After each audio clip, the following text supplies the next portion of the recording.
Let's get started here. Welcome everyone to the January 27th meeting of the City Council.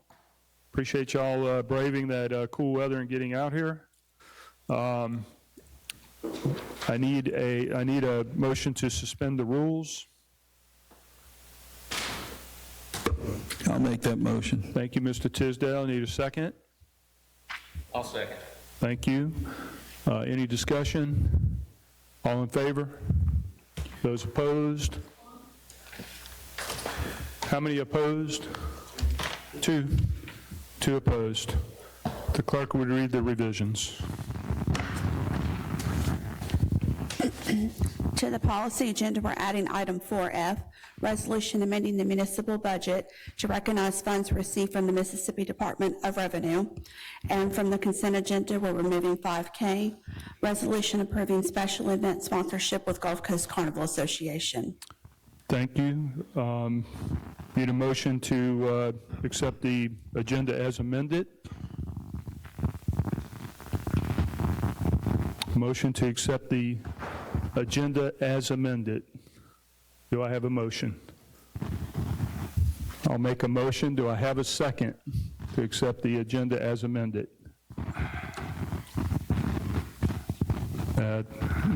Motion fails. We'll go ahead with the original agenda. Mayor's report. Yeah, thank you, Mr. President, and welcome everyone. See a lot of smiling faces here. You notice the football helmet right there. It's my great pleasure to introduce recently on board Eric Collier as our new football coach. Coach, if you'd like to say hello to our city councilman, so please come on up. Oh, Coach. Thank you, Coach.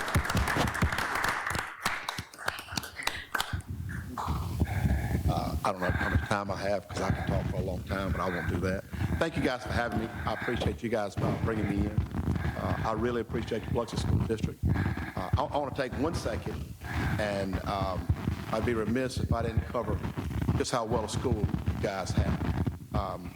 I was in the Mobile County Public School System for 30 years. I left there and I went to South Alabama. I love South Alabama. I love Mobile County. When I got over here, I realized a whole different world. I wish I could bring you guys down those halls. It's amazing. I think sometimes our teachers don't realize how blessed they are. I was telling the mayor earlier, we don't have problems. Yeah, we have little minor flare-ups here and there. We don't have major problems. Our school system does a great job. And again, I've been here 2 years. I don't know everything. I can tell you this. I've been here 2 years. I ain't seen a fight.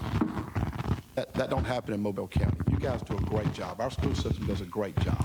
I'm here to win football games, but the biggest thing I'm here for is to change young men's lives, and I mean that. I want to make sure I'm clear on this. My job here is to develop young men who can get out, become great husbands, great dads, great role models for our community, and they want to be sitting in your seats one day. That's my job. And I know this.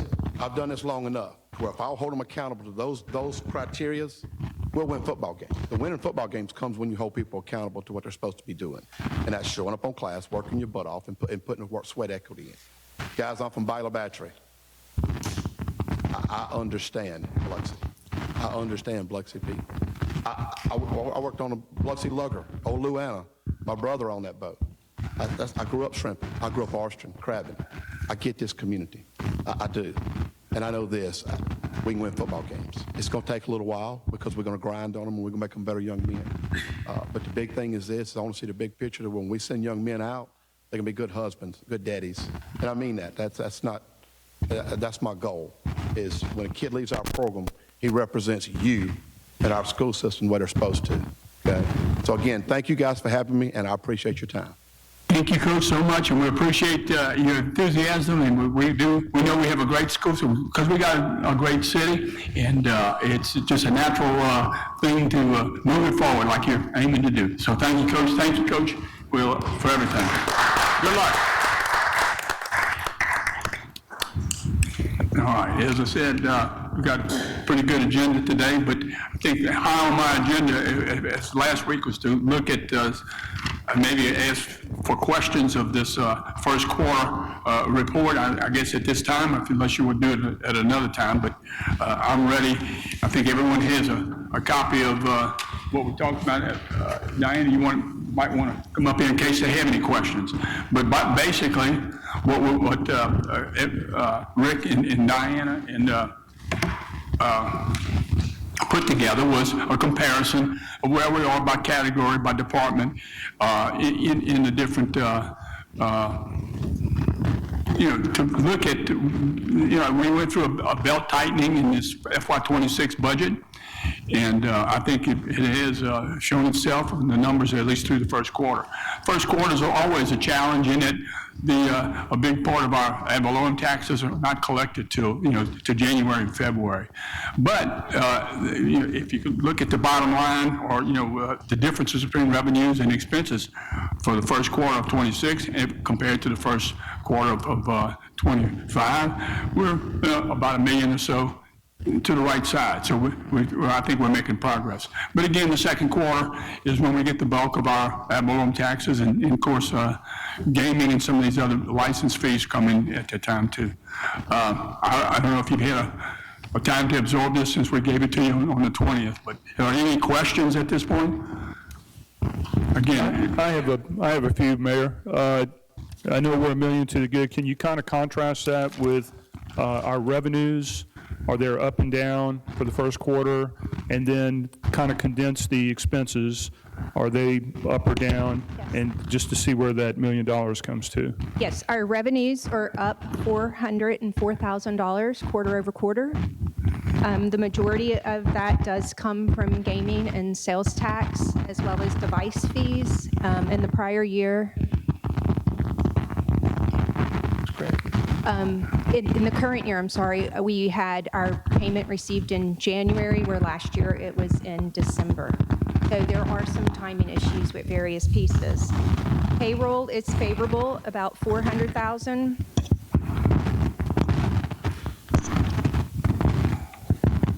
Supplies are favorable by $27,000. Services are favorable by $584,000. But it should be noted that not all expenses are included in this year due to timing issues with utility bills and telephone bills. So some of those are missing. Contractual obligations are favorable by $249,000, and capital projects are favorable by $305,000. Thank you. Any other questions? Mr. Tisdale. Diana, thank you. You send us the monthly financials every month. Appreciate that very much. And always in that cover email, you give us a comparison, I guess, month by month with the previous year. And then, for example, for the water and sewer fund and also for the fiscal year. And transfers in and out, what do those, can you explain how they work and why that's significant? Transfers in and out can be from various items. Sometimes it's budgeted, sometimes it's done through resolution. So as the transaction occurs, we transfer the money either in or out, depending on which fund you're looking. Right, would that include encumbrances? Not really? No, it's actual items only that have been paid. All right. So if you say that the general fund is going to fund $500,000 to a capital project, we establish the budget, but the transfer doesn't happen until the money is actually spent and transferred at the end of the month to that fund to offset the cash payment. So for construction projects, or capital projects or whatever, what other expenses besides? Well, there are some items like the baseball maintenance fund. We're responsible for giving so much money to it. The baseball fund gives money back to the general fund to help offset some of the debt. So there's various items that can cause that. Okay, so that's included in the budget. That's not the city moving around money for Correct. various some of it isn't reasons. in the budget. Some of it becomes done by resolution throughout the year. Right. Now, that's for the general fund. I would assume that the same would be true for the water and sewer fund. It's just that it's a proprietary account, so it stands by itself. Correct. Correct. And I notice that in the water and sewer, for example, in December, there was a transfer out of little less than $300,000. That's not unusual for transfers out based on the reasons you stated, but also the we have a change in net position. I would assume a positive figure is always a good thing, Correct. and a negative figure might be cause for concern. For example, in water and sewer, in fiscal year '25, in the first quarter, only the third month did we have a debit of $649,000. And the number's not important, but this year, the change in net position for water and sewer, all 3 months have positive figures, so that's a good thing. Well, it goes back to timing. Last year had 4 HCUA bills in it, and this year only has 3. If you Right. did apples to apples, it would pretty much be a 0. Gotcha, okay. The same thing, there's a change in a net change in fund balances for the general fund, and sometimes those are hundreds of thousands of dollars, and some months it's millions of dollars. And again, that's due, I think a big factor is transfer out for some of those capital projects and other things that you noted. Okay, thank you. I appreciate you taking the time to do that, thank you.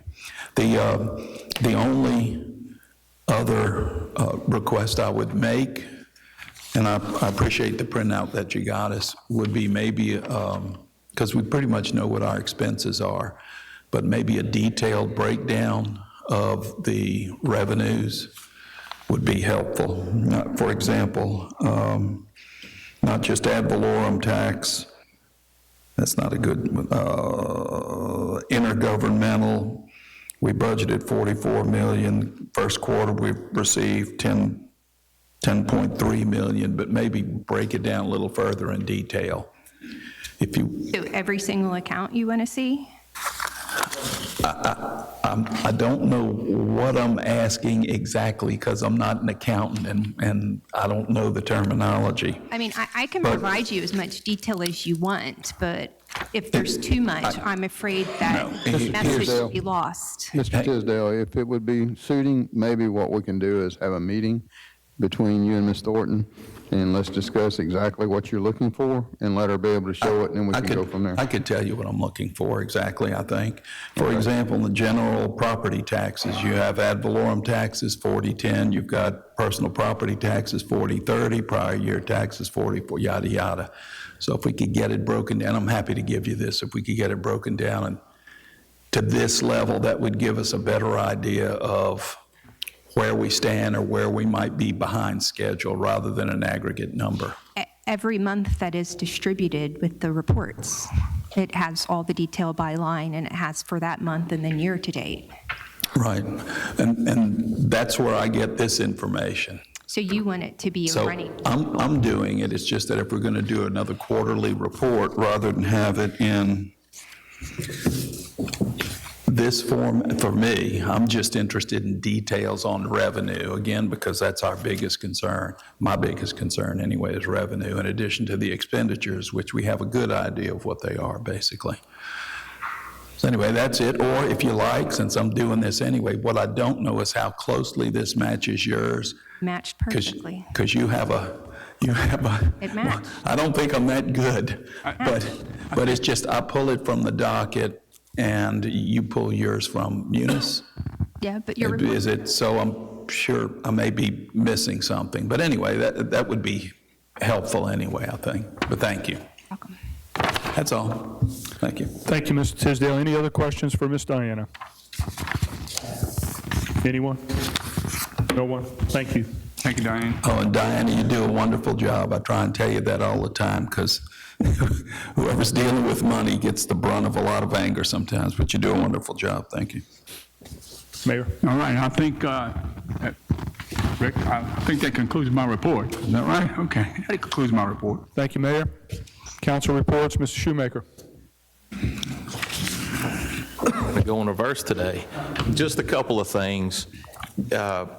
You know, we received a letter last week from Hibernia, you know, which usually hosts the St. Patrick's Day Parade here in Biloxi. And I think the letter stated they had been here since 1978, I believe. They're not a Biloxi organization. They're a Gulf Coast organization. I understand that. And by no means am I speaking for them.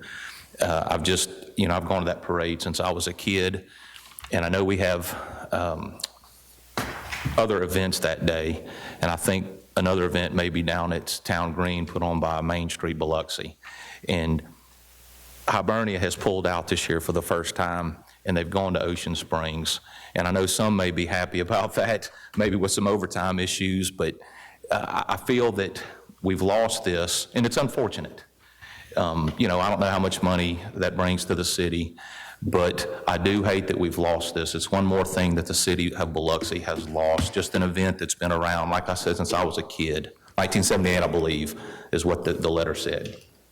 And again, I'm speaking for David Shoemaker. They have not mentioned this to me. This is what I see. I'm assuming there was issues with a few things, and one of them may be, and there may be nothing we can do about it, and maybe it's stupid of me to even say this, but Main Street Biloxi, I understand, is affiliated with the city of Biloxi. The same day of the Hibernia Parade, they pay for an event permit and have to spend money to host a parade. Main Street, to my understanding, and I don't think I'm wrong, I think I'm right in this, does not have to get a permit, and they don't pay anything. 2 events the same day, a block away from each other, and we make one event pay thousands of dollars to host that event in the city, and the other event is free of charge. I don't quite understand that. That may be something we need to look at in the future because, you know, I know we have a lot of Mardi Gras crews, and some are a little upset with us, not over parades, but over some prices and some civic centers. But we don't want to lose these events if we can help it. They're great events. The parades have been around for years, and it's unfortunate that we lost that. Number 2, I was at a Mardi Gras ball, oddly enough, on Saturday at the Civic Center. And I know, Mayor, I know we've discussed it and several people have heard this. There was multiple complaints because multiple air conditioning units were out. And when I say it was hot, no exaggeration, sweating hot, freezing cold outside, sweating hot inside. We're renting this Civic Center out for premium prices now. We've raised the price this year. Mardi Gras crews have complained about it because of the way we've done it. And here they have a Mardi Gras crew with, I don't know, maxed out, I'm sure, at maximum capacity. And finally, after enough complaints, somebody made the decision to open the exterior doors and the interior doors just to get some airflow through there. No exaggeration, people were leaving the ball because it was so hot. So I guess my point in all of this is, and I know we're working on a bond that will fix these issues, but we can't rent places out. If the air conditioners, or if the heaters or air conditioners, whatever, if there's issues with city buildings and we're renting them out, we've got to rethink this before we rent them out. Just wanted to bring these up. I know, Mayor, like I said, I know you and I have discussed it, and there's a lot of issues, and hopefully we'll be able to get through some of this soon. But again, I think that's not the only one. I know there was an issue recently at another ball over some air conditioning again, but hopefully we're working on these things, and we're going to find some money to get these fixed, I hope. May I respond just a little bit? I'm waiting a couple, 2 seconds. And that's all I do have, but yes, sir. You know, regarding Hibernia, you know, being a part of that organization, we are disappointed.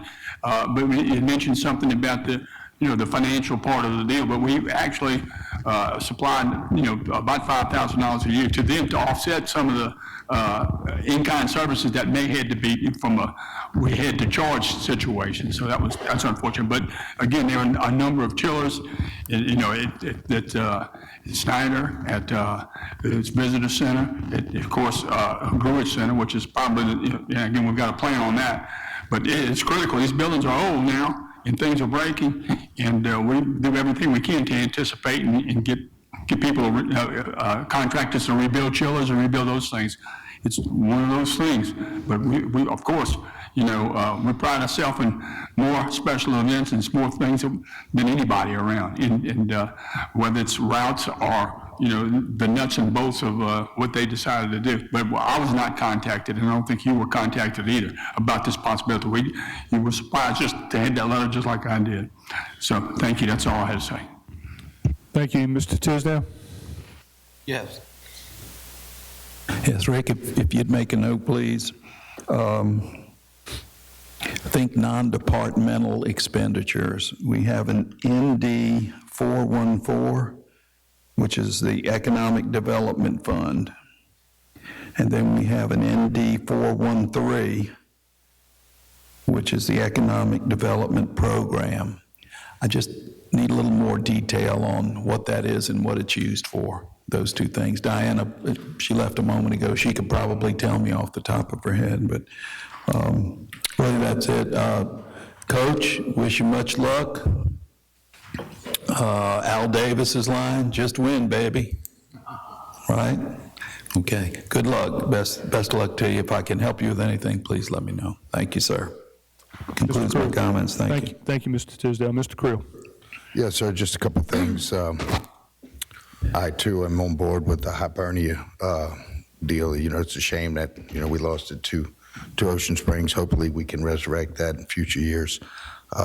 Coach, again, thank you for coming in. We appreciate it. Your reputation precedes you. I've talked to some of your counterparts that are coaching with you, alongside you, and they speak very highly of your character. So thank you for help shaping our young people as well.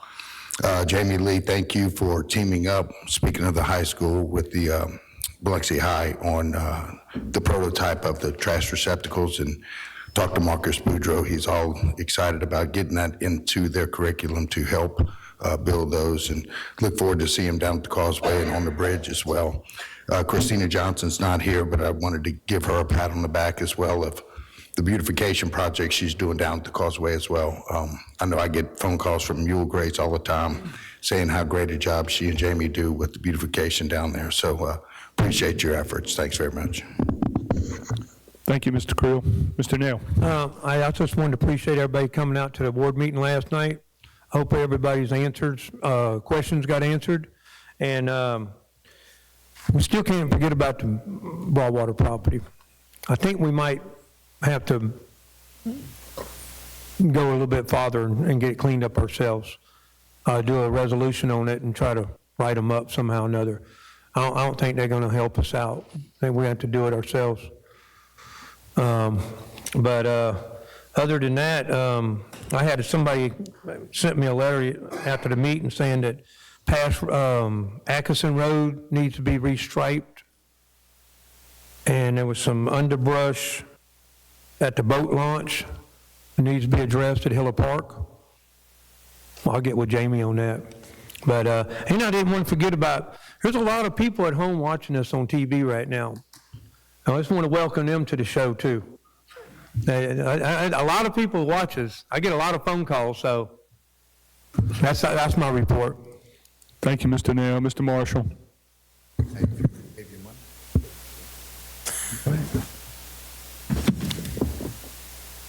Follow that.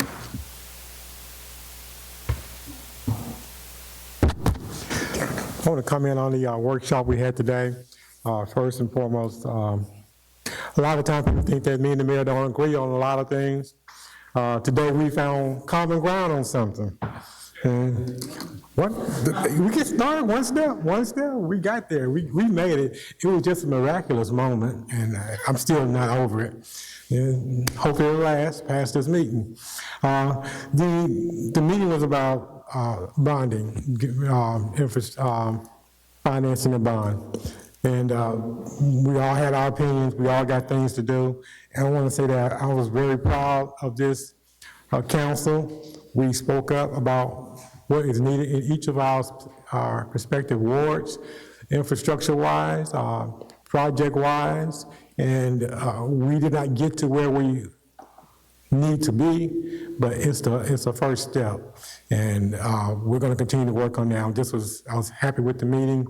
I was happy with the questions that was asked by my fellow council members. Wasn't always happy with the answers that we got, but it's like I said before, it is a first step. I know these meetings can be boring, but I'm going to ask that each of you who are out listening to us through video, follow this. This is your money. This is your tax money. See what we're talking about, and how much we're talking about, and what we plan to do with it. And this will conclude my report. Thank you. Thank you, Mr. Marshall. Mr. Wayne. Yeah, I'm gonna call Leo Manuel up with the yacht club, but while he's coming up signing in, I want to thank the police department for their hostage situation. They ended it with no casualties. Chief, great job. You and you guys, thank y'all. And Christy, wait, not yet. I want to thank the city employees for helping clean up Biloxi. I mean, they, take a little pride in the city and, get it all cleaned up. Everybody's got to work together. And I want to thank our clerks, Michelle, Carrie, Tanner. Thank y'all for being dedicated and y'all's hard work. Thank y'all. I'm going to turn it over to Leo. Thank you, Councilman Gray. My name is Leo Manuel. I'm a member of the governing board for the Biloxi Yacht Club. As you know, on your agenda today is consideration of the approval of a lease for the old Biloxi Library building just right here in Lemieux Street. I just wanted to let the council know that we're here to answer any questions you might have. We appreciate very much all of the council members making themselves available to us to be able to explain what we're trying to do. It's going to take us a little while to get there, but we're excited. I want to thank the mayor. I want to thank his entire staff, especially Ms. Quave and Mr. Abod, for them assisting us through this process. There was an original RFP that was issued several months ago that we responded to favorably, and we stuck to all of the terms. And I think before you is an arrangement that will be beneficial for both the city and the yacht club, which, if you don't know, was first established in 1849. We believe it's the oldest continuing organization in the entire city. It's the fourth oldest yacht club in the United States. It's the founding member of the Gulf Yachting Association, which governs all the yacht clubs in the Gulf of America. And so we're excited about this new chapter. We think it's going to allow us to be sustainable and to grow and be an asset, a continued asset for this city and really this region. I'm going to yield from there. I do want to thank Councilman Gray for allowing us to take a minute to speak. If it comes back up into your agenda, if you have any questions whatsoever, we're happy to answer. Thank you. Thank you. That's all I have. Okay. Thank you. I got a few things. First, Coach, I also want to echo my colleagues. Thank you for coming today. It says a lot that you would take the time to come, say hello and introduce yourself today. And we're going to be your biggest fan, for that Biloxi Indian team. I also want to recognize our new chief. We had a pinning ceremony yesterday with cake and a lot of accolades and for not only you, Chief Deback, but Assistant Chief Everett. So that was a special day for y'all to get your pins. And we're looking forward. You're already making an impact, and we're just looking forward to the great things in our public safety and law enforcement. So thank y'all. I want to address another thing. I'm going to ask Rick Weaver to comment on this. We did have an item to add today to the agenda, but it didn't get added. This was referenced by one of my colleagues that it was tabled, so we went back and looked at it. It was an attempt to bring it off the table because we have $2.2 million just sitting there, not growing any interest, but it would be available to do infrastructure and immediate repairs and enhancements in each of our wards as we identified certain projects. Because right now, as Mr. Gray has alluded in past meetings, he said we don't have any money. We do have this $2.2 million sitting there, and I think our CAO said if he had access to it, he could immediately implement it. So, Mr. Weaver, I'm going to ask you to elaborate on it. We're not taking any action today, but I just want to hear maybe a few of your thoughts on the matter. Yes, sir. This is the internet use tax in which we've talked about, and of course, however the council would like to do the funding as far as from the financial side, we'll do that. But what I would ask is, instead of holding it up, let's move forward one way or the other. so that we can utilize this $2.2 million to be doing some of these projects. If you'd like to hear some of the projects in which we're able to do, I can bring up Ms. Labonte, and she can rattle off a few of them that we could immediately action. Please do. But those will be things in which we take a look at, and as y'all decide where the money goes, let me know, and then we'll action those. If you decide the money doesn't go anywhere, then we won't action anything. Thank you, Mr. Weaver. Ms. Labatad, if you can come up and list some of those projects, I'd appreciate it.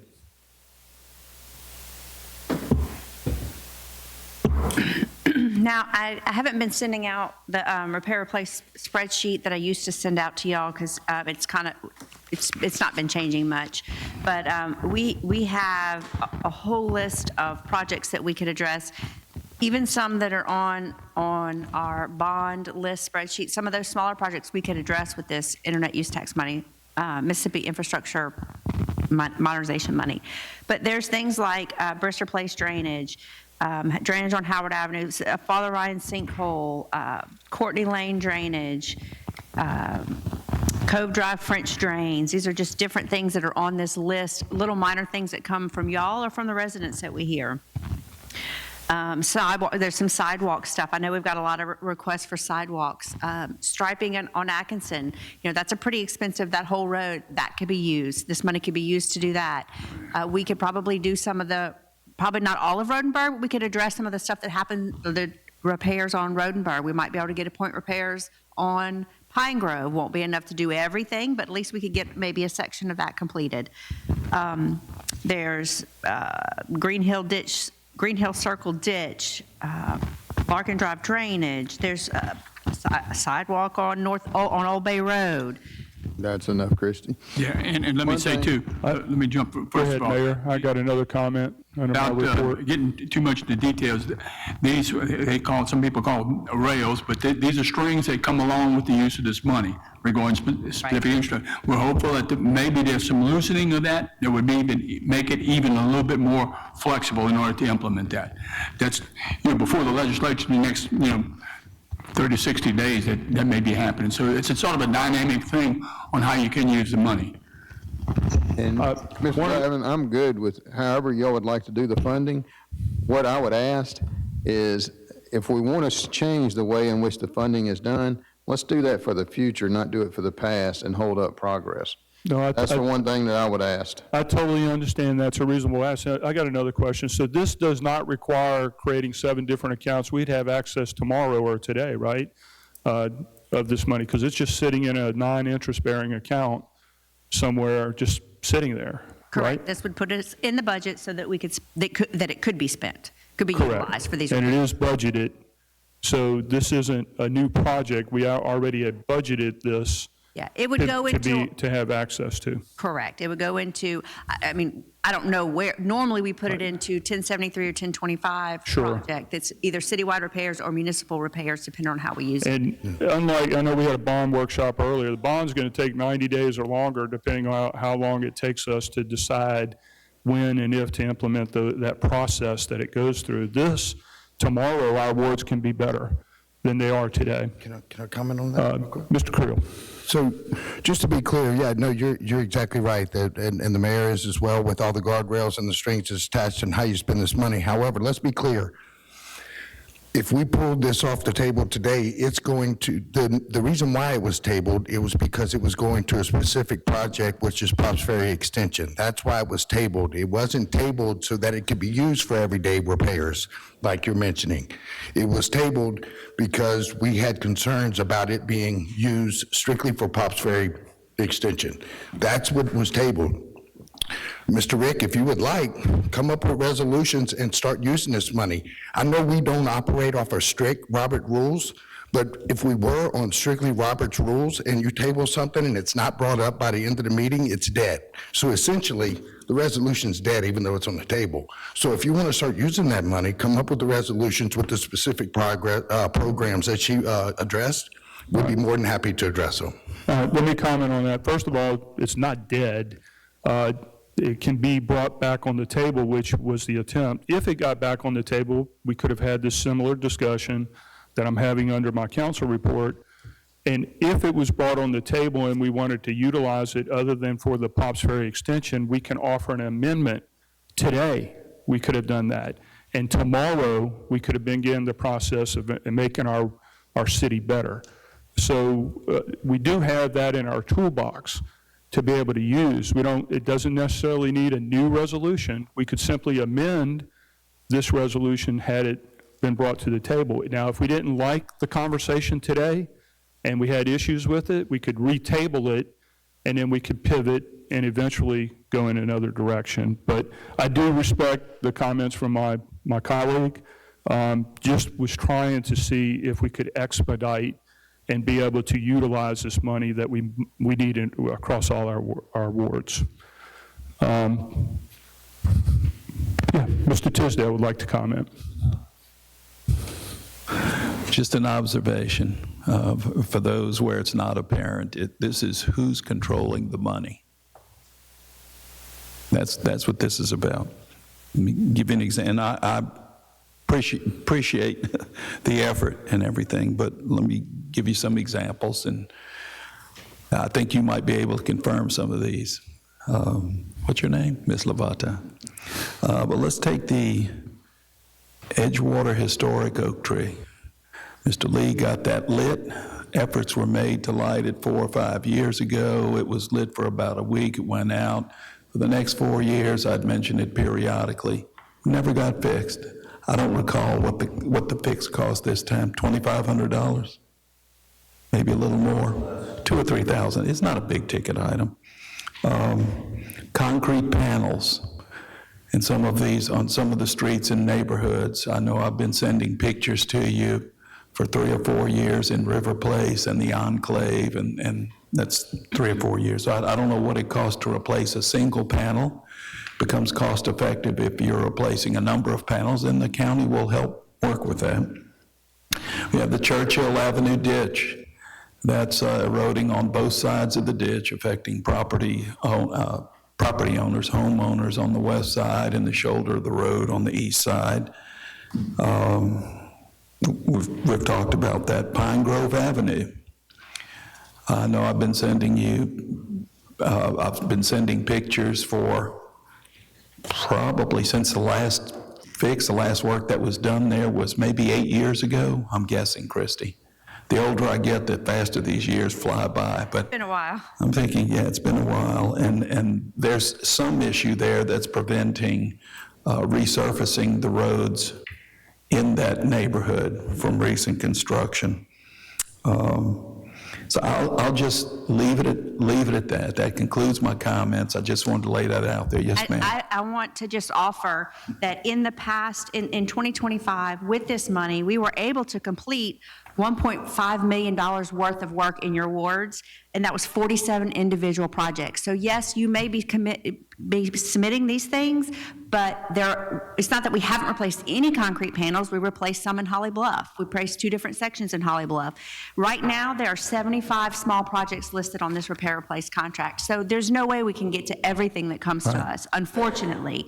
But I just want to reiterate that while we may not get to everybody's issues, we are able to address a lot of issues, and this money does a lot of good under repair replace. Yeah, and if I can conclude my comments and just say, you do a wonderful job based on the resources that you're given. So I appreciate your hard work and those in your department. Thank you. Mr. Gray. 75 jobs, projects you got. How long, what would you have to do, Rodenberg? What would you have to put it out for bid? It depends on if we do, it depends on the scope of the work that we end up doing, how much we allocate to it. If it's a couple, maybe $100,000, $200,000, we do a point repair, we could do that under repair replace. If we end up doing a longer stretch of that road, that would go out to bid. The panels Mr. Tisdale want, how long would it take to get that? That's just, again, same thing. Are we going to replace? It depends on the scope of the work we do. If we're replacing an entire street worth of concrete panels, we would put that out to bid. If we do just 1 or 2 panels like we've been doing in Holly Bluff, a couple different times we've gone on and just done 3 or 4 panels, we do that under our concrete contract. But how long would that take? Under our concrete contract, I mean, maybe a month or 2 by the time we got the bids. Start doing it tomorrow. But no, we can start the process tomorrow. Until we have the money, we can't even start the process. Anything. It doesn't do any good to get quotes if I don't have any money to do anything with it. Okay, that's all I have. Thank you. Thank you, Mr. Gray. Any other comments? Yeah. Maybe I'm off track. I don't want to get off track, but we're going to be off this track. I want to jump on the train. I think it was to do with your comments, right? So we're not debating the issue. We're not debating the resolution yet because it's not been brought up. Am I correct? What is your question? Are we debating the resolution that hadn't been brought up, or we just following up on your? No, this is under my report. This isn't on the table as we don't have the tabled resolution on the table. Okay. What we do have is a councilman that has given his report. Okay. Okay. Okay, so I can come in on your report? Yes. Okay. Yes, sir. Mr. Labate, I'm going to come in on your report. Sure. Mr. Labate, Yes. you named off a lot of things. Ditches and sidewalks, all these things this money can be used for. Are these the same things that we've been asking for every week?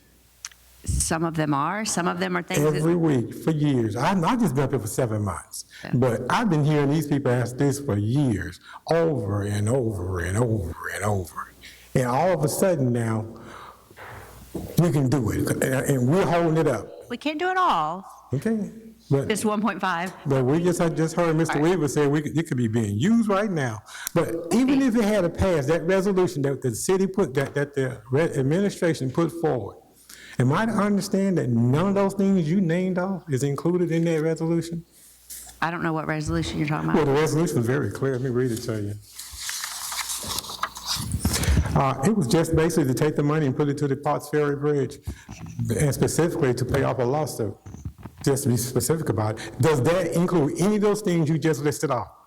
Can't comment on that. I don't know what's Let in. me comment on that, Did it, Christie. I asked her a question, Mayor. No. Did your list include any of those things? If it says, without having read the resolution in front of me, if it says it's going to Potts Ferry Extension, that was not in this list of She stuff. just reported you did 47 projects out of the That's not last what I project. asked her. Well, I'm just telling her That's to not what I repeat. Is asked. that We're not the talking about question? You these did funds right 47 now. of the repair and replace We're projects. talking given about the these funding. funds right now, Mayor.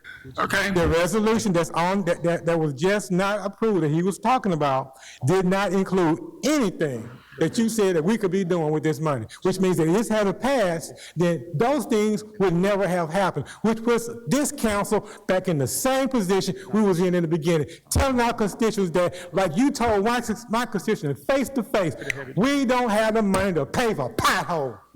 Not We're potholes. not doing it anymore. Sir, we have money to pay Councilman, I for. ask you We're to getting calm money down when now, you're talking but to we're the not doing director. it anymore. That's Please.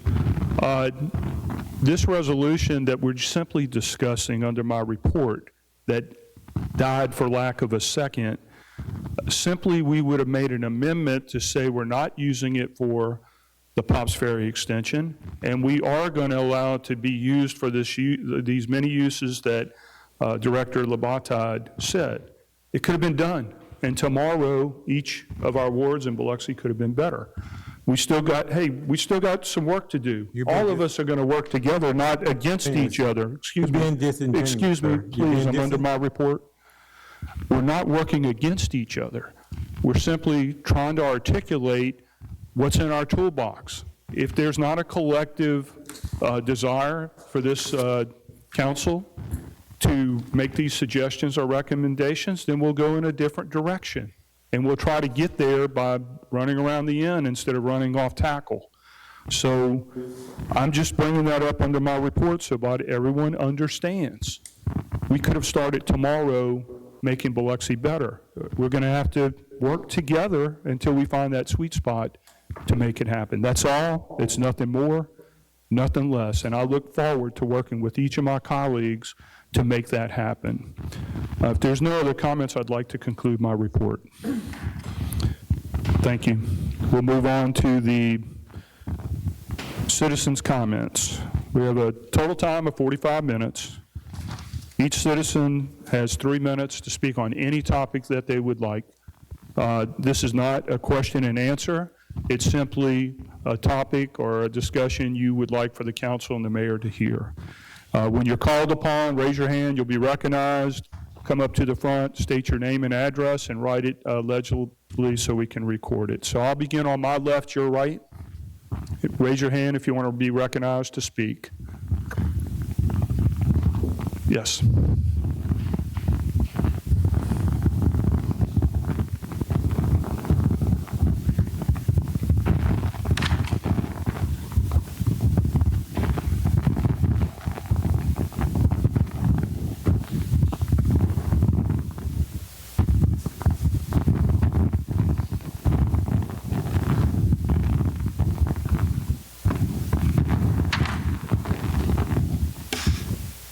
Hello, my name is Jennifer Noble. I live in the 2300 block of Mary Lane.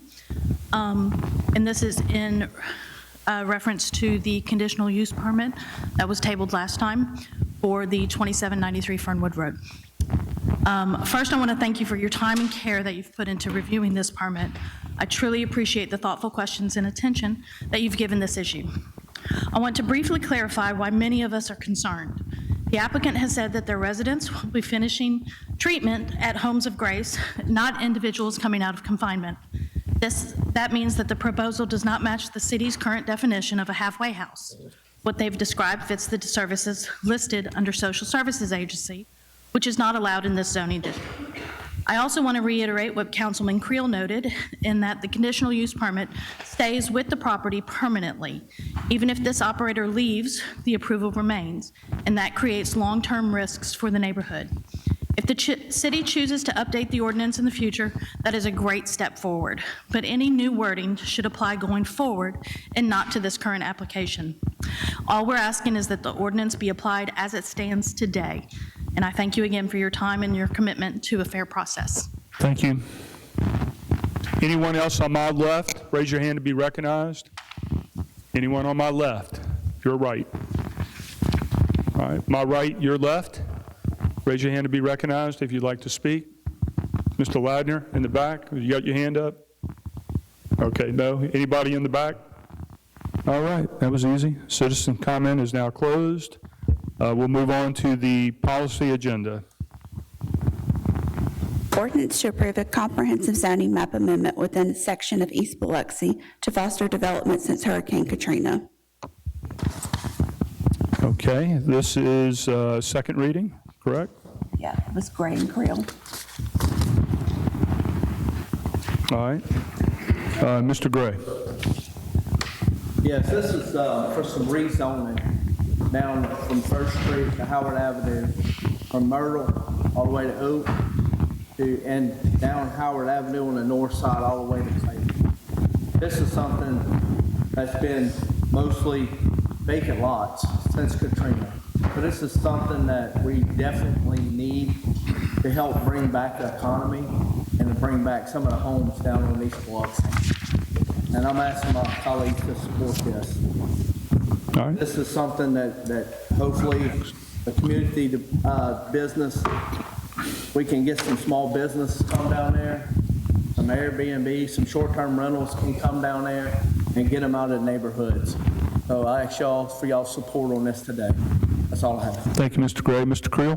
Mr. Creel, if I could ask just for clarification for my own purposes and anyone else listening, it was previously zoned. Well, there were a number of properties. What this does, it runs from Claiborne all the way down. On the north side, it would only affect the properties on Howard that face Howard. It would not go into the rest of the neighborhood. And anything south of there, most of them are currently zoned single-family residential. And those properties are not going to redevelop as single-family residential. The flood regulations make it cost prohibitive to do that. And, we've seen very, very limited residential down on that end. I believe that this zoning change will open the door for people to get a better use out of their property. It's essentially the hospitality business district for that area. And what this would do is bring the zoning into compliance with what the vision for that area is. Okay. Sorry. So, I'm sorry, I was distracted there. So, and this just unifies all of the property, especially on the south side, all is encompassed with one zoning as opposed to different zonings facing Howard or not facing Howard? Yes, sir. You have a number of those properties down there that are already zoned waterfront. This would not affect those. There are also some of those properties that are already zoned CB, and it would not affect those. It would only affect the ones that are zoned residential or something less than CB right now. Okay, and then the CB would allow additional commercial that was not zoned correctly before? That's correct, yes, sir. All right, perfect, thank you. Okay. How many people at the planning commission come against it? Nobody showed up at the public hearing to oppose it. There were 6 that came in actually in support of it. Have we got any letters? No, sir. Thank you. All right, with being no other discussion? Yes, sir. Okay, Mr. Marshall? This is a part of East Biloxi, and I want to say this to my fellow councilman. He's put in a lot of effort to getting this done. A lot of leg work. He's followed through. He's done everything by the book. He's in tune with what's needed in his ward and in East Biloxi.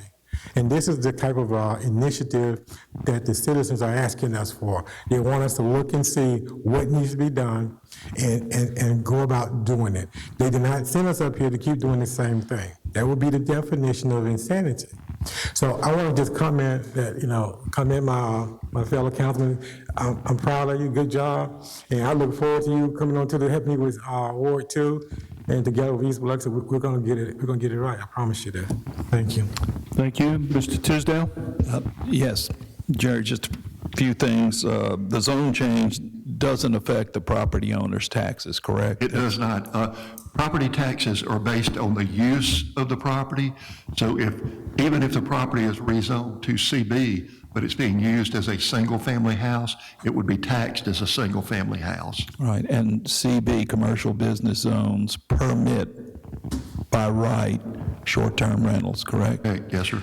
And did I read somewhere that property owners, and I may not have, property owners could opt out if they have property within that area or no? Well, the time for them to have opted out would have been before the public hearing, and we didn't have anyone that opted out. Right, okay, thank you. That's all I have, thank you. Thank you, Mr. Tisdale. There being no other discussion, we'll call for the question. All in favor? Those opposed? Motion carries unanimous. Item B, it was moved by Tisdale and Creel. I'm sorry, yeah, Tisdale and Creel. Mr. Tisdale. Want me to read it? Sure, the two. You need a motion to bring it? No, I need to read it in first. Huh? Read for me. Oh, I'm sorry, go ahead, read it. The clerk would read item B. Ordinance to amend the land development ordinance, removing a duplicate record pertaining to cannabis-specific uses. All right, moved by Tisdale and Creel. Mr. Tisdale. Thank you, I'm sorry, Kara, I got all excited. Yeah. Two. The two records, this is a Peter, maybe a Jerry, the two records, one of which are identical, and we're removing one of those. It's just redundant. Is that accurate? Yes, sir. This is just a housekeeping measure. What happened is that the council several months ago changed the ordinance so that cannabis dispensaries and other cannabis related would not be allowed in downtown zoning. And what happened was when the revisions were sent to the printer and the printer sent them back, they took out the line that had cannabis removed from downtown, but they left the other line in. That other line should have been removed, and that's all this is. We're removing the other line that still allows it in downtown zoning. All right, thank you, sir. That's all. Mr. Creel? Nothing more. Any other discussion? Call for the question. All in favor? Those opposed? Motion carries unanimous. The clerk would read item C. Ordinance amending the Code of Ordinances, creating special classification and acknowledging public policy objective for discounted senior water and sewer rates. This was moved by Tisdale and myself. Mr. Tisdale? Creel. Basically, Moved by you. go ahead. I got a correction. Moved by Mr. Creel. The next item was moved by us. So go ahead, Mr. Tisdale. No, I want Mr. Creel to go first since he made the motion. All right. I was merely a second. I did, okay. Continue. I'm so confused up here. All right. So I think the last time the question was asked, how many households are affected? I think it was about 2,300, 2,400, somewhere in there. 2632, sir. 2632, thank you. And there are really two variables that could be manipulated here, right? Household income and the home assessed value. No, the household income was based off HUD standards, if I can remember correctly, Peter.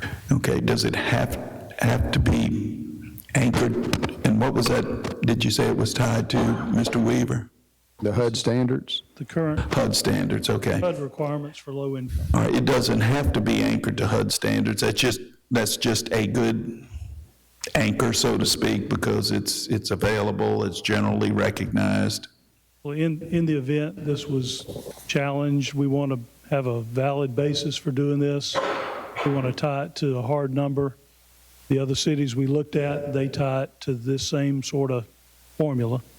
So we want to declare a public policy objective to do this, to assist. I got you. That's right. And the home assessed value is based, again, on HUD regulations. Would that be accurate, or? That's more of just a information we have from the tax assessor of east of I-110, probably 80 to 90% of the houses are in that range. Total land and building assessed at between, around 125. If you're on the beach, you're going to be more, but right. Other than that. But that seems a most reasonable figure to use. That's correct. And also, if we had some better data down the road of like it should be 140, 150, we could always amend that if we can justify that. All right. Thank you. That's all I have at the moment. Thank you. Mr. Creel. So just to make sure, to clarify based on what Councilman Tisdale said, we're basing this off the AG's opinion that we tie it to something of standard, i.e. the HUD standards, based on what they say in order for us to provide, not necessarily a discount, but we have to have parameters set, and we're using the HUD parameters as a guide for these discounts. Exactly. Perfect, thank you. I got a follow-up to that. On the HUD, when they come up with these valuations of homes, do they do it by area? Like Biloxi might be different because of economic conditions or whatever, or is it a cookie cutter thing? That's just that's what it is across the board. Does it vary by region or city or? The HUD number I use is the Gulfport, Biloxi metro area. So it does have a metric to it. For the income, the home value is just a educated looking at how your home assessment, your typical appraisals by the assessor is much lower than what people sell for in the marketplace, and then they take 80% of that value. So, it's based on just looking at a sort of a snapshot of different houses in the area. Okay. Any other comments? Yes, Mr. Marshall. Basically, we're going by a map, something that shows you if you live in this area, you probably qualify. Anywhere in the city. Anywhere in the city? Yes, sir. So anybody in the city that meets these guidelines, okay? So you're saying 75%, but basically it's 25% off of the water and 25% off of the sewer. That's correct. Okay. Do you think that the number of people coming off versus the number of people going on, which is going to be, you think it's going to be more people going to be going on it? Don't have any really way to tell because a lot of people probably didn't know this would be available. Some of the people that are on it now may have passed away. That's why we're basically just trying to reset the entire system to where, as it is now, it's suspect under the Attorney General opinions. So it may be close. We may have. It may be only 1,000 that apply or come in later. What is the process for applying?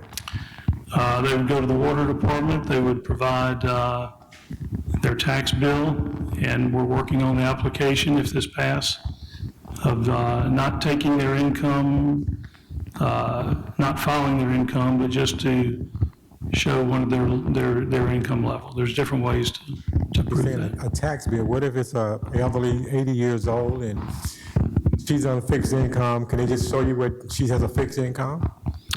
I think if they're HUD eligible, that will be one pretty quick way to do it. Or if they're in a low-income housing, that would be one quick way to do it. I'm saying, what if she's living, her husband died, their home is paid for, their home meets that value, but you ask them to produce tax returns. So is there another way? So I'm asking. I don't want this to be complicated. We're talking about elderly people. Right. We understand that. There's different ways to do it, and if somebody needs assistance, we're looking to basically, if we have to go out and give them the information personally, we're going to do that. We're going to have information in their water bill as well. So they'll get notice of this in the water bill, the ones that are existing, and if they want to reapply, it'll set forth the procedure. So basically, there will be other ways besides a tax return, is what I'm asking. Well, if they give us an address, we can look that up ourselves and look that up and see what the value is. Yes, sir. What's up with the income? Is it income based at all? There's a means test. If we got a letter from HUD or their Social Security or able to verify that income, then there's other ways to do it other than just getting a tax return. Okay, thank you, sir. Yes, sir. Thank you. Any other comments, Mr. Creel? And we'll get to Mr. Tisdale next. According to the resolution, there's an appeals board, but it doesn't designate a timeline of when that appeals board's appointed. Do we wait for an appeal before we do that, or?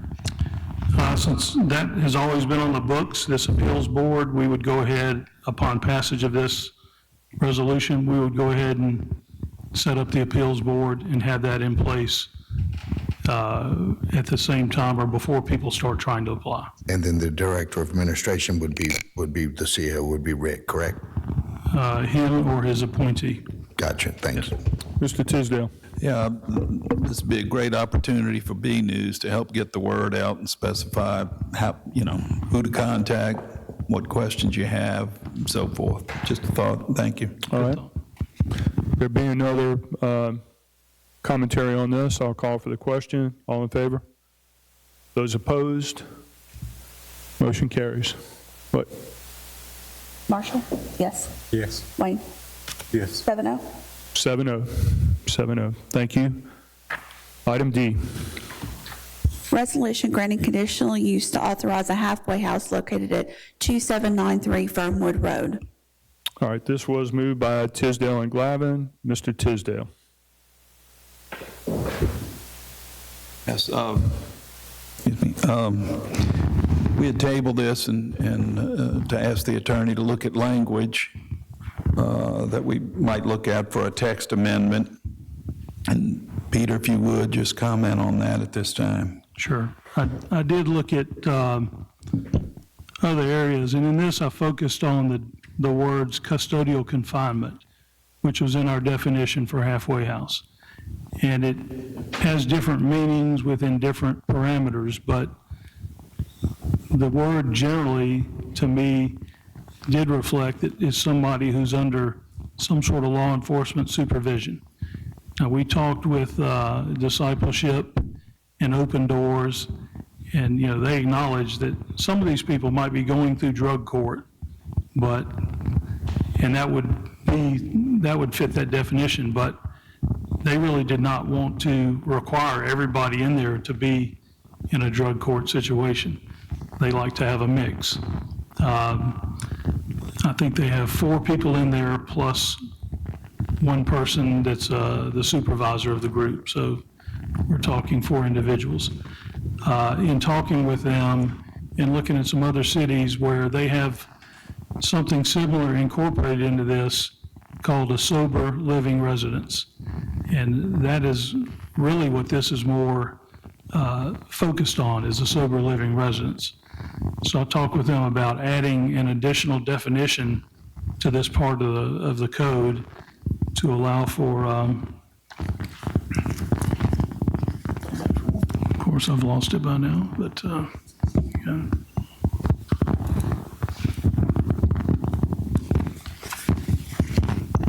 inserting into the definition of halfway house, and this would require it to go back to the Planning Commission and, for an amendment to the definition. The existing definition on release from more restrictive custodial confinement, that would be Part A, or B, those who are not currently illegally using or addicted to a controlled substance but are recovering from abuse of alcohol or a controlled substance. The supervision would still be in place. The counseling would still be in place. We also talked with them about whether this would run with the land. We talked about once they get this, anybody could do it in the future. And that is true, but also as part of this agreement, Open Doors and Discipleship could also agree that if they were not the owners or if the property was sold, they would agree that the use could go away. So it can run with the land, but then the owner can also agree that that would go away, or that conditional use would go away.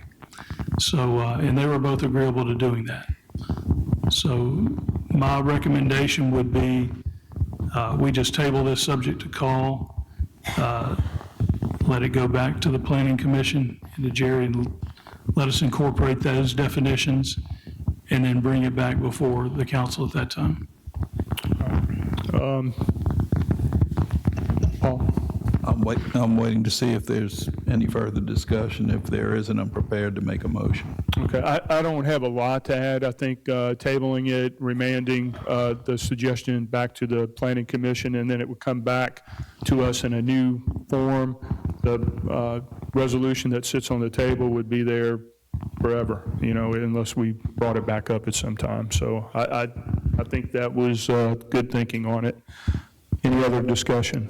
Mr. Creel. So, quick question, with it going back to the Planning Commission, would we require a new permit to be submitted, or a new request rather, or would they go with the same, how would that transpire? I guess the fine details of that I'd have to get with Jerry, but we're not changing this application or everything. We're changing the definition of what is the halfway house. So then if that's changed and that's approved by the council, then when it comes back up, I believe it would be subject to the new definition. Okay. They would have to file a new application. Okay, thank you. All right. Any other comments on this? I agree. Go back to the plan and let them talk there. All right. Thank you, Mr. Gray. Any other comments?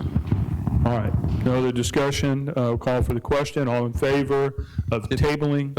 If I might make just one of the, Jerry included, when he comes back before the Planning Commission, this would be advertised, correct? Yeah. And there would be a public hearing before the Planning Commission at that time, and where people could speak in favor or against it. Okay, thank you. The chair's going to ask for a recommendation to table this subject to call. I'll make that motion. Thank you, Mr. Tisdale. Do I have a second? Second. Thank you, Mr. Creel. Any discussion on the table? All right, all in favor? Those opposed? Motion carries. Next item. Resolution requesting the administration to create a project account for each of the 7 wards for funds received from the Mississippi Department of Revenue. Chair will entertain a motion. So move. Moved by Mr. Marshall. Second. Seconded by Mr. Gray. Mr. Marshall.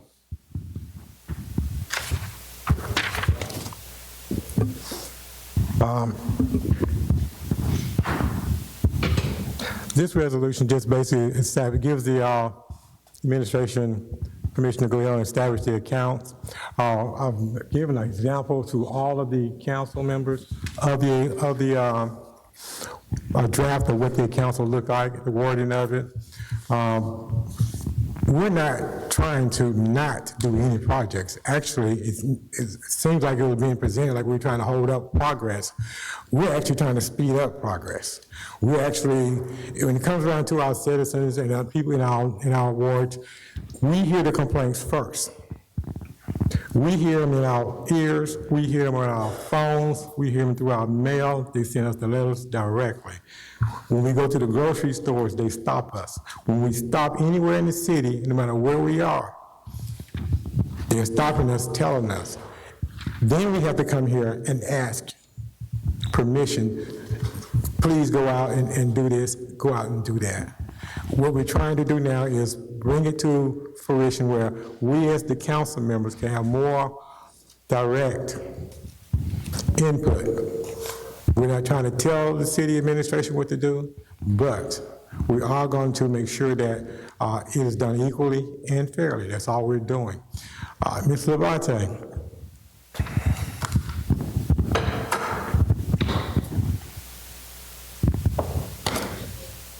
Sir. The resolution that was not brought up, that was the council's choice, and it had nothing to do with you. And the council made a decision as a group, the way it's supposed to be done, and that's a dead issue now. But I do want to apologize. I wasn't yelling at you. I understand. Okay, but I do, when I believe in something, I believe in something, and I want something for my ward, I want something for East Biloxi, I want something for the city of Biloxi.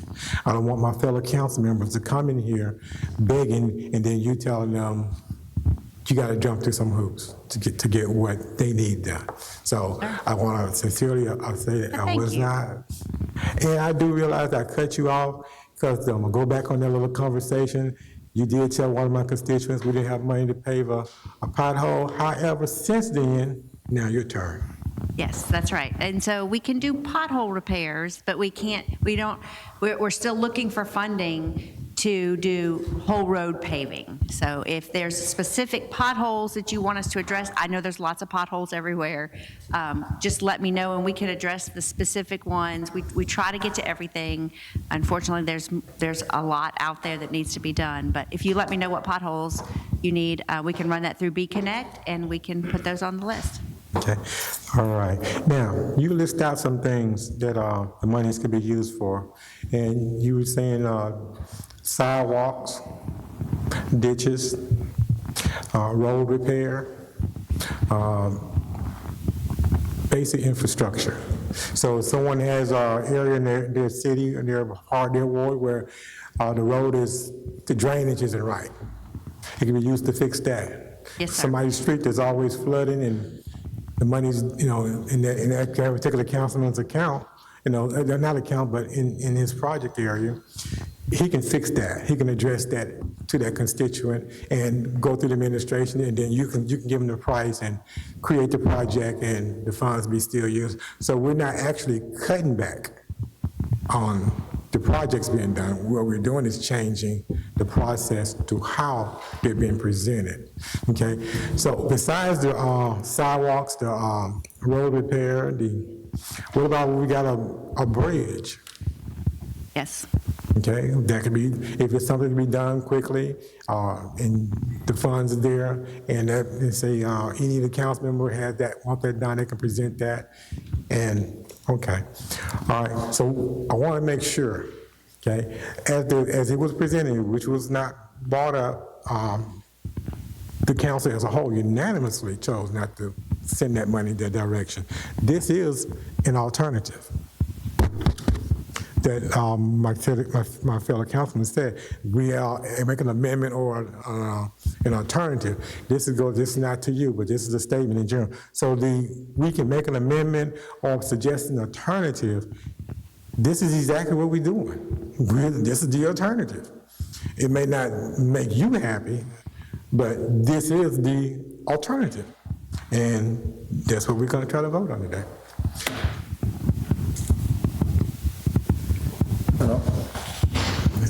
All right, Mr. Gray. And this is the same $2.2 million that we was talking about earlier.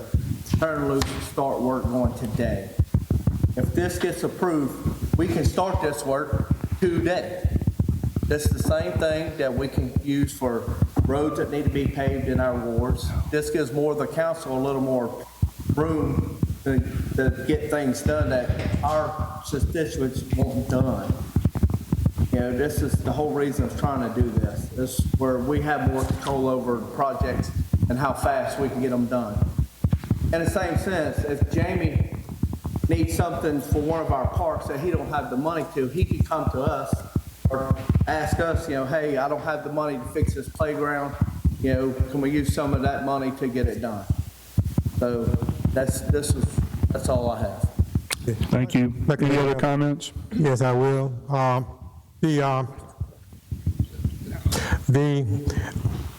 After this is done, and if God bless it's voted up, there are going to be some rules, we understand that, of what the funds can and cannot be used for, okay?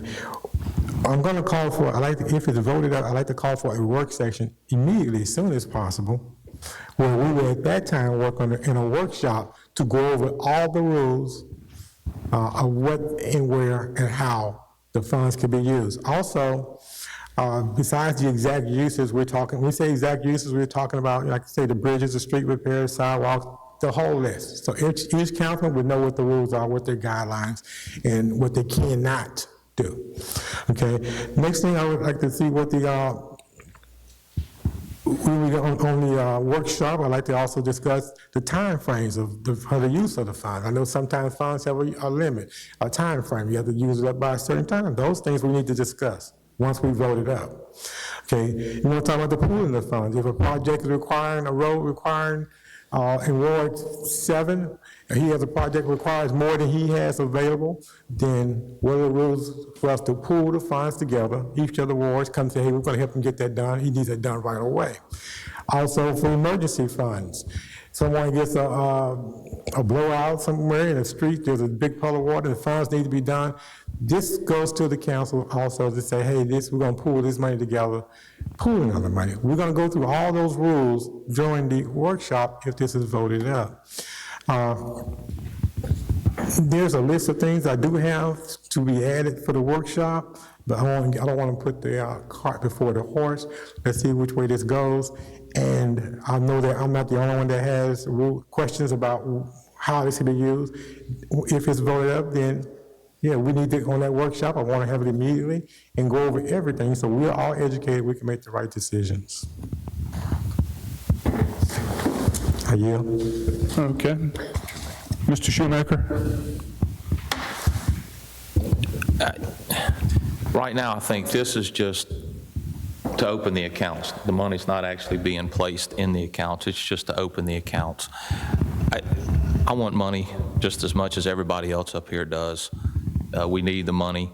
However, I think that there's some questions that need answering. Not that we don't need to open the accounts. I would prefer to see the accounts opened after we have a workshop. My opinion, I just think we need questions answered. I know there's a lot we can do, but I think there's, excuse me, a lot that we cannot do. And it's, I don't know, $2.5 million, give or take, twice a year. I would think that some of that money we've earmarked and we're paying, I don't know, bills or certain things throughout the year. I don't know. Something I think we need to know, because if we immediately take every dime out of that account and we've got bills that we're paying out of that, then we're going to have to find the money to pay the bills that we're taking money out of that account to pay to put in our accounts, excuse me. So I just personally think I would feel better if we had a workshop prior to get these questions answered on what we can and cannot use it for, and if that money we normally spend to pay bills or what we normally do with that money. Just my opinion. And that's all I have. Thank you, Mr. Shoemaker. I'd like to follow up on that, continue that thought. Just as we did with the bond money, we held a workshop before we voted for the bond.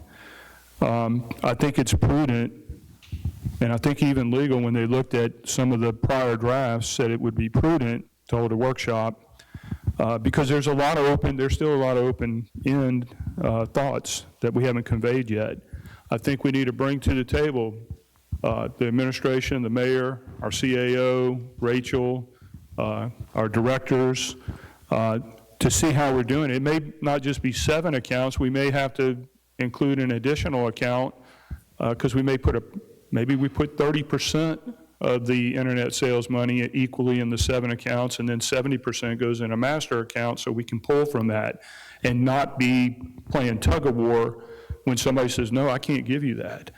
I can't give you that extra. I know I got this too, and then all of a sudden we got an internal conflict that we're creating that could be problematic, maybe not. But it just seems to me that as we did with the bond, and it was a very good meeting today, I think even Mr. Marshall was impressed with it, that if we did the same thing with what we're doing here, because this is a big change, and I think it deserves more people at the table and not have it done in this kind of a meeting where we're going through these items, where we dedicate a workshop specifically on this so we can focus in on it, we can get it right, and then we know when we go forward, we're doing the right thing. So I agree with my colleague, Mr. Shoemaker.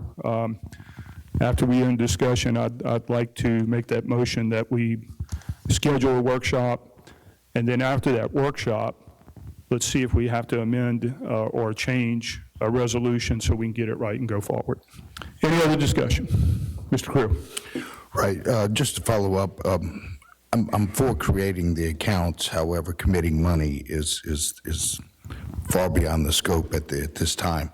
If for nothing else, I remember in our initial discussions with the administration and the mayor on the bond bill, there was talk of $100,000 going into each ward for a special project. So if nothing else, creating the accounts would suffice for that designation based on what we had discussed previously. And I agree with your sentiment, President, about the eighth account being a contingency account as opposed to borrowing from each other. I think that would get somewhat convoluted at times. So I too would be in favor of a workshop before voting this up, simply because I would rather not put the cart before the horse, so to speak. Thank you. Thank you, Mr. Creel. Any other discussion? Yes, I believe putting the cart before the horse. Why would we have a workshop on something we're not going to do? That's simple. And once you get it on, once you want to amend it, once we get it going, we find out something you want to do later, you can always amend it. So it takes a vote. That's what we do. We vote. To me, it just seems like an awful lot of work, which I know we have employees that do that, but there's a lot less work up front to have a workshop and discuss everything. We have the workshop, answer the questions, figure out what we can and cannot do. Then we come back, and if we all agree and approve it, well, then we establish the accounts, and we know then what we can and can't do with the money that we're going to put in there. Mr. Shoemaker, would you like to make that motion? Yeah, I'll make it. All right. We'll discuss after the motion. Motion to, go ahead, state your motion to have a workshop. To table this, Okay. to have a workshop prior to. All right, so your motion is to table it, schedule a workshop, and then bring it up after the workshop is completed. That sounds much better, yes. Okay. Thank you. The clerk? Yes. Subject call. All right, do I have a second? I'll second. Second by Mr. Creel. Discussion, Mr. Creel? Yeah, so, and just, I know we discussed the work, and we can amend and things. I think our clerk and even legal would agree that a substitute resolution is much easier to do than to continue with amendments, so. Cleaner. And it's a lot cleaner, so by having the workshop, rather than voting it up, coming back and amending it several times over, if we have the workshop, submit a substitute, clean version of the resolution that everyone can agree on, it's just much cleaner and a lot easier. Mr. Shoemaker, anything else to add? I don't have anything else. Okay. Anyone else like to discuss the tabling it and scheduling a workshop? All in favor of tabling it and scheduling a workshop? All in favor? 1, 2, 3. All opposed? 1, 2, 3, 4. Motion fails. We'll vote on the original resolution. All in favor of the original resolution? All opposed? Motion passes 4-3. All right. Need a motion on the consent? So moved. Second. All right. Moved by Mr. Creel, seconded by Mr. Tisdale. Mr. Creel. So just a quick question on item 5B, Gulf Regional Planning. So I'm somewhat familiar with their services. I guess the only question I have is the amount that we're paying, the $16,000, is that a set fee, or is that a commission based on the work or the scope they do, or is that based on population? Or that's just my question on that.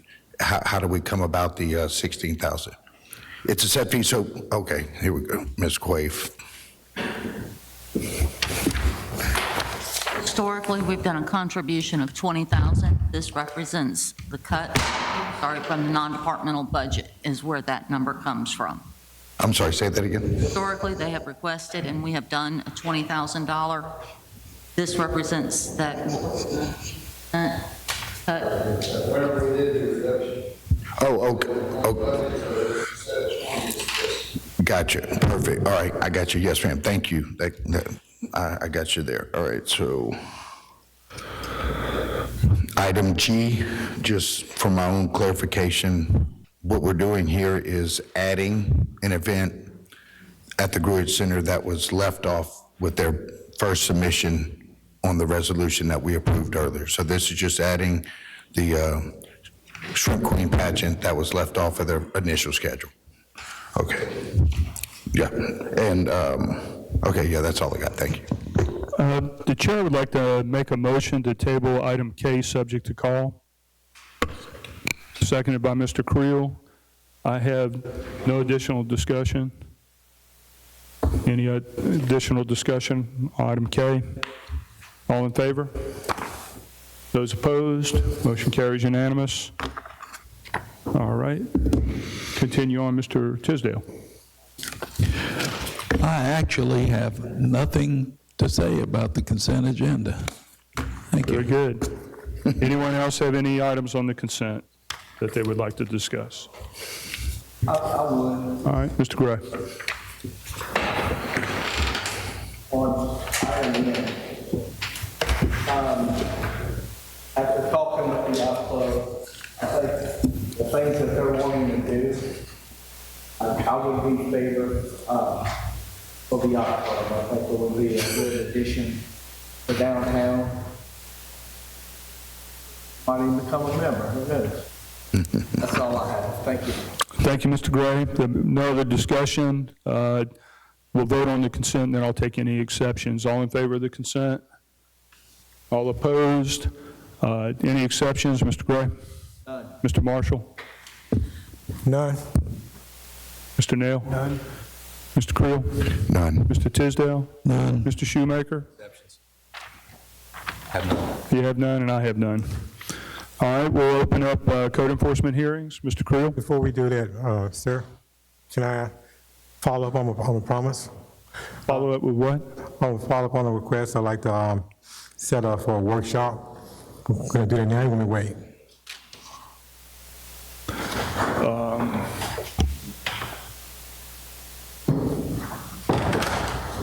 Yes, we're kind of out of order, but we're not under Robert's Rules of Order, so I'll allow it to enter with no objection from anyone else. Okay. I'd like to Mr. entertain- Marshall would like to propose a workshop. Go ahead, Mr. Marshall. I'd like to propose a workshop in order to discuss the item that was voted on as far as the internet fund, infrastructure funds, and basically subject to whatever dates available as soon as possible, so we can get all our questions answered. We need a specific date? Yeah, we need a specific date, Mr. Marshall. You might. Mr. Shoemaker, you tend to have more of a busier schedule. I'm open for you. I appreciate that. Anytime Monday or Tuesday is great for me. If that's good with you guys, anytime I'll try to make it here. Mr. Tisdale, you have a comment? Yeah, just a thought. Our next meeting is going to be Tuesday, February 3rd. That's at 6 o'clock. Maybe we meet at 4 o'clock. Okay. Any objection? Works for everybody 4 o'clock since everybody will be Okay, do here. we already have a, Yeah. what happened to the one for the CDBG is Monday? What time? 4. And that's what day, what date is that? The 2nd? Yeah, that's The day before the 3rd. Okay. It'd be the day after the 1st. That's right, correct. Okay, we got a lot of little comedians here. I was trying to say maybe we can do it all in one day, or is it too much, or? I think they need their own, focal point. So without objection, Tuesday at 4 o'clock? Without objection? Without objection. Okay. Tuesday at 4 o'clock. What day was that Tuesday? February 3rd. Okay. All right, code enforcement is now open. Mr. Creel? Item A, Homandone, 311 Cobbett Street. That case has been resolved. Item B, Pamela Rossetti et al., 186 Oak Street. That case has been resolved. Item C, Fung and Debbie Bowie, 228 3rd Street. This property is still in violation. Is there anyone here to speak on behalf of Fung and Debbie Vu Boo, 228 3rd Street? Anyone here? No one here. This case is closed. Item D, Big Play Entertainment, Mississippi LLC, 155 McDonald Avenue. That case has been resolved. Item E, Big Play Entertainment, Mississippi LLC, 157 McDonald Avenue. That case has been resolved. Item F, Big Play Entertainment, Mississippi LLC, 163 McDonald Avenue. That case has been resolved. Item G, War Properties LLC et al., 0 Bayview Avenue. This property is still in violation. Is there anyone here to speak on behalf of War Properties LLC et al., 0 Bayview Avenue? Jerry. Being no one, I'm sorry? Just, where on Bayview is this located? What's it close to? Is it down there by Holly Street? Yes, sir. Okay, all right, I got you. All right, there being no one, this case is closed. Item H, Chin Kelly Lee, 100 Brady Drive. That case has been resolved. Item I, Dina Properties LLC, 241 Dewey Circle. This property is still in violation. The front looks great. The problems are in the rear. Noted. Anyone here to speak on behalf of Dina Properties LLC, 241 Dewey Circle? There being no one, this case is closed. Okay. Item J, Homandone, 391 Main Street. This property is still in violation. And I think Mr. Doan is here. Okay. If there is someone here to represent Homandone, 391 Main Street, please come up and address the council.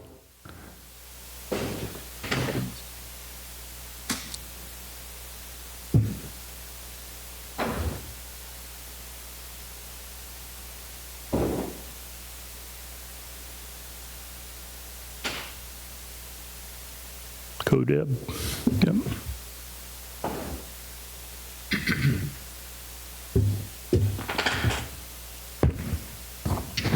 Now I am ready to prepare the house.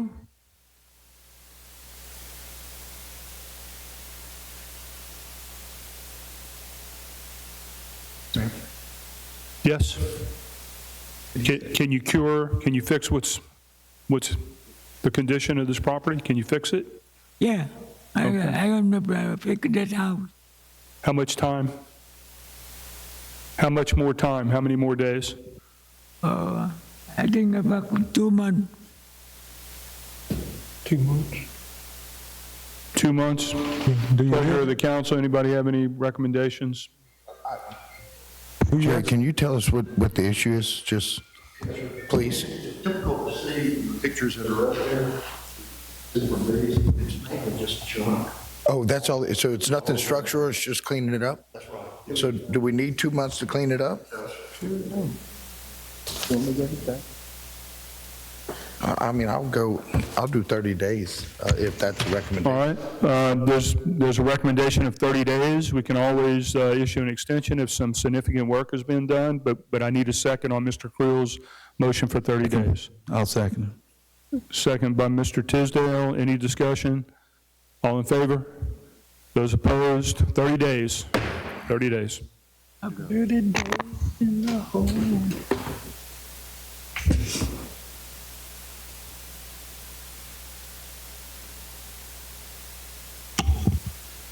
Item K, Robert and Joan Meganson, 1734 State Street. That case has been resolved. Item L, WC4 LLC, 0 Cove Drive, this property is still in violation. Is this tied up in an estate, I'm assuming? It's not showing that it's in the estate yet. I mean, it could possibly be in the future, but it's an overgrown lot and a neighbor complaint. Is there anyone here to speak on behalf of WC4 LLC, 0 Cove Drive? Any recommendations from the council? There being no one here, speak on behalf, this case is closed. Item M, Mohammed Hadwan, 312 Nelson Road. Mr. Nail and I talked with him before the meeting, and that case has been resolved. Item N, Walter P. Lovett, 2503 Parkway Road. This property is still in violation. Is there anyone here to speak on behalf of Walter P. Lovett, 2503 Parkway Road? There being no one, this case is closed. May I make a comment, sir? Mr. Creel, in the future, when you put your list up, can you put down what ward it is? We can. I appreciate it. That'll help me out, too. We'll be happy to do that, yes. I just want to know who I can point a finger at. All right, before we move on to the routine agenda, Mr. Tisdale is asked to address the council. Yeah, I recall that we approved an agreement or a contract with a young lady, I believe, her company for translating, translation services, I think for the police department. Does that ring a bell? Translation service. And I'm wondering with Homandone if perhaps we might, I don't know if that's under the terms of the agreement, it just seems like if maybe we need a translator here for some of these. If it would help. It's difficult if you're a non-speaker to understand the questions and articulate, in a foreign language, that kind of stuff. I'm just throwing that out there because I recall that we have that agreement. Maybe it could be modified. What would have to happen is if you have a non-speaker Vietnamese here, then it could be arranged for her to be here maybe just for code enforcement that time. I think there's an hourly rate with a minimum, if I remember correctly, but it's,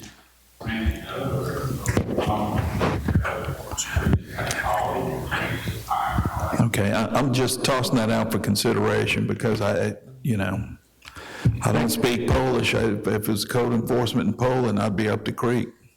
That's all. Thank you. Thank you, Mr. Tisdale. Need a motion on the routine? So moved. Moved by Mr. Tisdale. Do I have a second? Second. Seconded by Mr. Shoemaker. Mr. Tisdale. I defer to Mr. Shoemaker. Mr. Shoemaker, Walt Rhodey is in the back, but go ahead. Well, sure, Mr. Rhodey, could you step up, please? We'd love to hear from you. Touche. Well played. Good afternoon, council, men, women, ladies, gentlemen. Luckily, like last night at the Councilman Mike Nail's ward meeting, I brought my MEMA funding expert witness with me today. $828 is in step 3 of 5. Well, there it is. Thank you. Any other questions? Thank you. All right. All in favor of the routine? Those opposed? Motion carries unanimous. Chair entertain a motion to So moved. Second. adjourn. Moved by Mr. Shoemaker, second by Mr. Tisdale. Any discussion? There being none, all in favor? Those opposed? All right. Good job, Ken. You told me you were. Good job.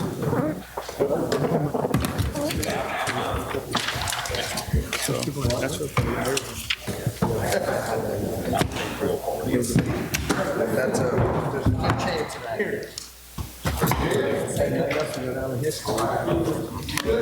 So it's nice every once in a while, as we say, to check the oil sometimes. So what have you learned?